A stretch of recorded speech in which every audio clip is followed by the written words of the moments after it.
Ce dimanche 1er janvier 2023 à 21h sur Arte, Robert Redford incarne un cow-boy comme les autres qui vient en aide à la toute jeune Scarlett Johansson dans L'homme qui murmurait à l'oreille des chevaux, sa 5e réalisation. Mais son personnage n'est pas né dans la tête d'un scénariste, cet homme providentiel existe vraiment.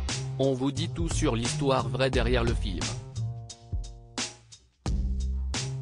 En 1992, Robert Redford signait Au milieu coule une rivière, film dramatique autour de deux frères.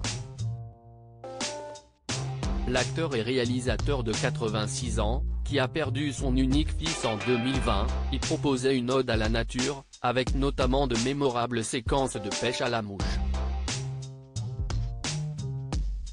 6 années plus tard, le comédien à la riche carrière, qui ne devrait plus tourner de films désormais, était de retour dans la région du Montana aux États-Unis pour L'homme qui murmurait à l'oreille des chevaux, diffusé ce dimanche 1er janvier 2023 dès 21h sur Arte et disponible sur Arte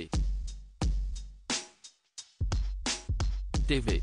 Dans ce film, il incarne Tom Bouquet, un thérapeute un peu particulier qui tente de guérir la jeune Grace McLean, Scarlett Johansson, la révélation du film désormais mère de 2 enfants. Amputée après un accident de cheval qui a coûté la vie à sa meilleure amie, la jeune fille traumatisée va peu à peu reprendre goût à la vie auprès de cet homme qui sait parler aux chevaux. Pour construire le scénario, Eric Roth et Richard Lagravenese ont adapté le roman éponyme de Nicolas Evans. Un livre qui s'inspire d'une histoire vraie, car le fameux chuchoteur existe bel et bien. Inspiré de la vie de Dan Branaman, éducateur et dresseur de chevaux, il s'agit de Dan Branaman, surnommé Buck et aujourd'hui âgé de 60 ans. Son métier est d'éduquer et de dresser les chevaux, avec douceur, en utilisant leur manière de penser et en comprenant leur nature.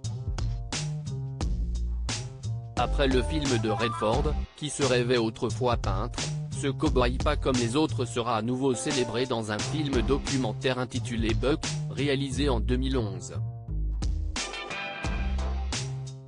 Natif du Wisconsin et élevé dans la Montana et l'Idaho, ce disciple de Ray Hunt, grand adepte de la relation homme-cheval naturelle, raconte « Je fais de l'équitation depuis que j'ai 12 ans, et j'ai été mordu, botté, jeté par terre et piétiné. J'ai essayé toutes les méthodes physiques pour contenir mon cheval dans un effort pour me garder en vie. J'ai commencé à réaliser que les choses allaient devenir beaucoup plus faciles pour moi une fois que j'aurais compris pourquoi un cheval fait ce qu'il fait. » Dan Branaman, un dresseur de chevaux inscrit dans le livre des records. Dan Branaman a été élevé à la dure par un père alcoolique et violent.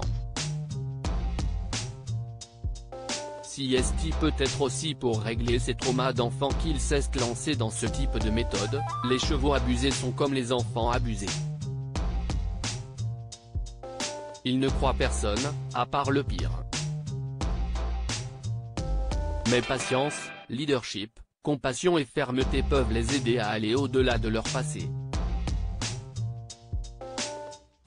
Enfant, il devait s'entraîner au lancer de l'assaut, sous peine d'être fouetté par son père. Résultat, suffisamment habile, il se produit la télévision avec son frère, alors qu'il n'a que 6 ans. Pour ses exploits, il a 2 citations dans le livre des records mondiaux. Aujourd'hui, ce père de 3 filles s'occupe de chevaux difficiles, mais aussi de vaches, tout en étudiant la psychologie de leurs propriétaires. Dernièrement, Dan Branaman, qui a publié des livres sur son travail, a adapté ses méthodes aux soldats revenus traumatisés des conflits au Moyen-Orient. À lire aussi Robert Redford, les 5 films qui ont marqué sa carrière, vidéo.